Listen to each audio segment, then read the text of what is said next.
Salut à tous, aujourd'hui on se retrouve pour l'épisode numéro 164 de l'After Zap Image. Avant de débuter, je vais vous demander en commentaire sous la vidéo de laisser vos questions pour la prochaine FAQ. Je ne sais pas quand elle aura lieu, peut-être ce week-end ou certainement la semaine prochaine, mais en tout cas laissez toutes vos questions par rapport à la Ligue des Champions, l'Europa League, la fin de championnat ou la Coupe du Monde, tout ce que vous voulez, vous pouvez le laisser en commentaire. Bref, on va commencer avec le résultat et la victoire magnifique de l'Olympique de Marseille face au RB Leipzig.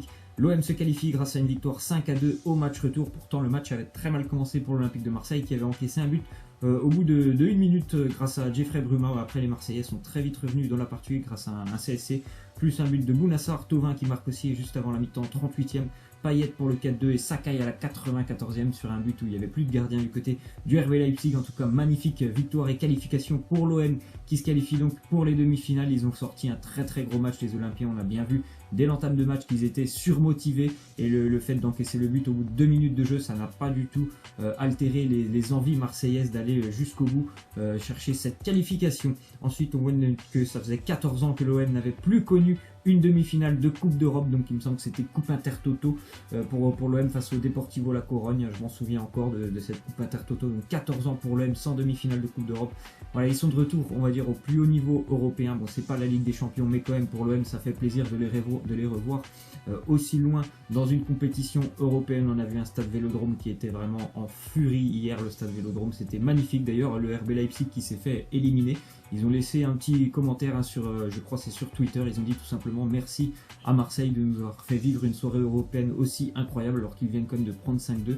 Ils se sont rendus compte qu'ils étaient quand même dans un stade qui était assez incroyable hier. Ensuite on voit une déclaration de Thauvin, il nous dit Dimitri a fait un match exceptionnel, c'est sûr des matchs comme celui-là qu'on l'attend et ce soir il a répondu présent. Je pense que Dimitri Payet a été certainement le meilleur Marseillais hier. Sa qualité franchement de passe, ses buts, le but aussi qui lui a été refusé, mais en tout cas le but qu'il met, sa qualité de passe, techniquement il était au-dessus du lot, il a été vraiment très impressionnant Dimitri Payet. Je ne sais pas s'il sera à la Coupe du Monde, en tout cas lui il fait tout pour essayer de convaincre Didier Deschamps. Il a fait un match vraiment extraordinaire Dimitri Payet, comme à peu près toute l'équipe marseillaise, mais certainement lui un petit peu plus que les autres parce que voilà, sur le secteur offensif c'est lui qui a souvent apporté le danger. Mention spéciale aussi à Luis Gustavo qui a sorti un match encore une fois énorme, le Brésilien. Ensuite nouvelle déclaration de Thauvin, il nous dit on avait à cœur de remettre l'OM à sa place, c'est ce qu'on a fait, on n'a pas douté, on a tout donné, on a été de véritables guerriers et on est vraiment très heureux. Je tiens à féliciter toute l'équipe. Voilà, Marseille, comme je l'ai dit, ça fait plaisir de revoir l'OM à un niveau européen comme celui-là. C'est super important déjà pour l'indice UEFA, pour l'Olympique de Marseille aussi, qui est un club mythique du championnat français et un club mythique européen. Donc c'est vraiment une super nouvelle de les voir en demi-finale et pourquoi pas aller tenter d'aller chercher à cette Europa League, d'aller au moins se qualifier pour les finales. Ensuite on voit les stats de Luis Gustavo face à Leipzig, donc comme je l'ai dit certainement aussi l'un des meilleurs Marseillais. 33 ballons touchés, 100% de duels gagnés, 100% de passes réussies, 0 ballon perdu pour Luis Gustavo, qui a été vraiment incroyable, que ce soit lorsqu'il revenait en défense ou plutôt un petit peu lorsqu'il montait aussi au poste de numéro 6. Il a gagné tous ses duels, Luis Gustavo. Franchement, sa condition physique était aussi assez incroyable. Des fois, je le voyais, il était par terre et en moins de 1 seconde, il se relevait face à Jean-Kévin Augustin qui est quand même très rapide. Et il gagnait tous ses duels, donc vraiment très gros match de toute la part de l'Olympique de Marseille. Ensuite on va les qualifier en Europa League pour les demi-finales. Donc après l'Olympique de Marseille, il y a Arsenal aussi qui est allé chercher un nul du côté de Moscou, 2 buts partout. L'Atlético aussi qui s'est qualifié difficilement parce qu'ils ont été battus au Sporting face au Sporting Portugal 1-0. Et il y aura un autre club de propriété de Red Bull, le Red Bull Salzbourg, qui s'est qualifié en étriant la Lazio Rome 4-1 pour le Red Bull Salzbourg qui avait été battu 4-2 au match aller. Donc Salzbourg qui a retourné la Lazio en moins de 5 minutes en deuxième période. Ensuite on voit une déclaration de Ronaldo, il nous dit pendant le match face à la Juventus, Benatia et les autres ont donné beaucoup de coups par derrière, c'est leur manière de jouer. Voilà, mais il faut certainement aussi un petit peu de vice dans le football, je pense. Franchement, j'ai vu le match. Après, moi, j'étais pas sur le terrain. J'ai pas vu des coups excessifs portés par les joueurs de la Juventus. J'ai vu de l'engagement. Après, j'ai pas vu des sales coups, on va dire, portés par les joueurs de la Juventus. Il faut tout pendant un match de Ligue des Champions. Et comme je le dis et que je le maintiens, pour moi, il faut aussi certainement que l'arbitre ne prenne pas cette décision décision à la 93e minute. Donc voilà, après bon, c'est une manière de jouer au football aussi, d'être un peu plus agressif. C'est sûr que ça gêne beaucoup les adversaires quand une équipe est beaucoup plus agressive. Ensuite, une petite info qui concerne Ronaldo. Depuis son arrivée en 2009, Ronaldo est impliqué dans 51% des buts du Real Madrid en Ligue des Champions, 132 sur 257 avec 105 buts et 27 passes décisives. Stat assez incroyable quand même de Ronaldo, je pense que ça va faire mal au Real Madrid lorsqu'il va arrêter ou soit quitter le club, parce qu'il est tellement décisif ce joueur Cristiano Ronaldo en Ligue des Champions. Il porte vraiment le Real Madrid presque à lui tout seul. C'est sûr qu'il y a beaucoup de monde aussi derrière lui, il y a une très belle équipe, mais quand même quand il faut marquer les buts, quand il faut répondre présent dans des moments importants, Ronaldo est quand même certainement le meilleur joueur du monde. Ensuite, on voit que Zinedine Zidane et Cristiano ne souhaitent pas voir Karim Benzema partir. C'est très important pour eux. Seul Florentino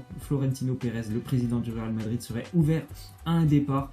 Et ce qui est plutôt inquiétant aussi pour le Real Madrid, c'est que le Borussia Dortmund, qui ne pourra certainement pas garder Michy Batshuayi cet été, serait entré en contact avec Karim Benzema. Je pense que franchement, si Benzema a envie de partir, s'il est poussé vers la sortie du côté de Madrid, ça pourrait quand même être plutôt pas mal pour Karim Benzema de rejoindre le Borussia Dortmund, qui, on le sait, normalement, comme la déclaration le dit, il n'y aura plus d'attaquant à Dortmund l'année prochaine, parce que visiblement Batshuayi devrait retourner du côté de Chelsea. Après voilà, c'est que des rumeurs. On sait aussi que Karim Benzema, il a pas mal de soutien du côté de Madrid, peut-être pas tous les supporters, une partie des supporters, mais aussi d'avoir le soutien de Ronaldo et Benzema, ça peut compter. Donc on verra ce que va décider Florentino Pérez. Ensuite, on voit que Lionel Messi a craqué après le match entre le Barça et l'AS Roma. Dans les vestiaires, Lionel Messi, tout simplement, il s'en est pris verbalement à son entraîneur Ernesto Valverde. Il lui a reproché des choix tactiques beaucoup trop défensifs lors du match du côté de Rome cette semaine. Il a été soutenu aussi par Gérard Piqué. Donc je pense que c'est à peu près normal, parce que je pense qu'Ernesto Valverde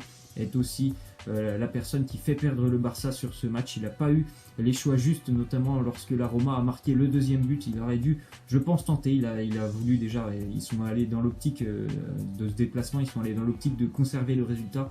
Ce n'est pas la bonne philosophie à adopter, donc je pense aussi qu'il aurait dû réagir plus rapidement en deuxième période, Valverde. Donc il s'est pris une bonne soufflante à l'entraîneur du Barça par Lionel Messi. Ensuite, on voit une info mercato qui concerne le Paris Saint-Germain. On sait tous que le PSG cherche toujours, encore une fois, un gardien. Donc Thibaut Courtois, qui serait encore sous contrat avec Chelsea jusqu'en 2019, il serait visiblement très intéressé par le projet parisien, entame des discussions entre l'entourage de Thibaut Courtois et le club parisien. Donc ça pourrait, c'est sûr, être un très très bon renfort. Je pense que c'est l'un des 3-4 meilleurs gardiens du monde, Thibaut Courtois. Donc c'est sûr que pour le Paris Saint-Germain, ça pourrait être une belle affaire. Après, je crois aussi qu'il est vraiment très bien du côté de Chelsea. Donc on verra comment ça va se dérouler tout ça. Ensuite, on voit l'ex-agent de Marco Verratti qui nous fait une petite déclaration. Il nous dit 500 millions d'euros pour ne gagner qu'un championnat de marionnettes, c'est trop. Ils devraient tous rentrer à la maison. À mon avis, l'émir devrait renvoyer à coups de pied dans les fesses Nasser Al-Khelaifi à la maison. Voilà, c'est l'ex-agent de Marco Verratti qui fait une déclaration déjà sur le Paris Saint-Germain. C'est vrai qu'il y a beaucoup d'investissements, mais une Ligue des Champions, ça ne se gagne pas grâce à des millions d'euros, je ne pense pas en tout cas.